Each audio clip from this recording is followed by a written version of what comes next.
Baik, pada langkah pertama kita akan mencari regresi. Pada data perusahaan kita cari data analis, lalu kita ke regression, pilih OK. Setelah itu kita ambil data Y, yaitu laba, di blok sampai bawah. Nah, setelah itu kita ambil X, X1 dan X2 kita blok semuanya sampai bawah. Lalu pilih OK. Nah, sudah dapat ya statistika regressionnya. Kita buka-buka ini biar kelihatan.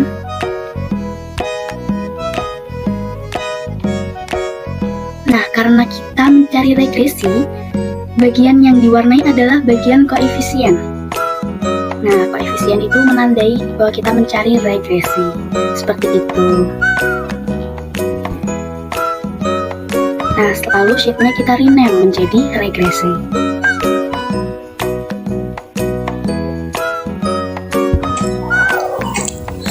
Oke, kita lanjut ya. Yang kedua yaitu mencari standar errornya. Oke, kalau yang ini caranya sama kayak tadi ya. Aku cepetin aja. Terus nanti dapat hasilnya seperti ini. Seperti ini, kita rapikan dulu ini kolom-kolomnya biar kita mudah untuk membaca hasilnya nanti.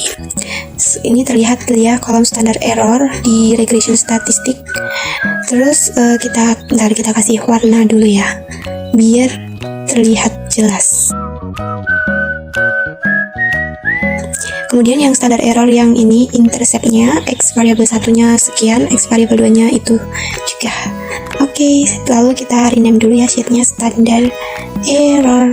Nah, maka bisa disimpulkan bahwa dari t-stat dan p-value yang dihasilkan X variabel 1 itu sangat signifikan, di mana p-nya kurang dari 0,05, sementara X variabel 2 nya juga signifikan, di mana p sama dengan 0,031, tetapi X variabel 2 ini tidak sekuat X variabel 1. Selanjutnya, kita mencari pengujian hipotesis. Seperti pada sebelumnya, kita pakai data perusahaan, lalu klik tools data, lalu data analysis. Nah, setelah itu sama kita cari yang regression. Nah, kalau sudah kita mencet OK, lalu input G range, itu kita blok data Y. Lalu input X range, kita blok data X1 dan X2-nya. Nah, udah, lalu kita pencet OK. Nah, ini kolomnya kita besarin dulu satu persatu. Semuanya kita besarin. Nah, karena pengujian hipotesis, jadinya kita nanti blok kolom F dan significant F. Nah, itu kolomnya kita blok, kita warnai. Oke, kita cari-cari warna dulu. Nah, ini cocok. Oke, ini mencari pengujian hipotesis. Lalu sheetnya juga kita ganti menjadi pengujian hipotesis. Nah, sudah selesai. Nah, di sini kita akan mencarikan regression berganda. Nah, data analyze, terus regression di OK, terus nilai input Y itu di kolom B atau di kolom X1. Nah, terus input X itu ada di kolom C dan D, artinya X2 dan Y. Lalu dipencet di new worksheet play. Nah, terus yang residual itu dicentang semua, terus di OK. Regresi berganda digunakan untuk mengetahui pengaruh dua atau lebih variabel bebas X1 dan X2 terhadap satu variabel terikat atau Y. Selanjutnya itu ada uji kelayakan model secara keseluruhan atau ANOVA. Nah, lihat bagian signifikan F sama dengan 1,78 yang artinya ini sangat kecil dibandingkan 0,05. Nah, jadi model regresi secara keseluruhan itu signifikan. Artinya variabel X1 dan X2 secara bersama-sama berpengaruh terhadap Y. Pada nilai R dan R square.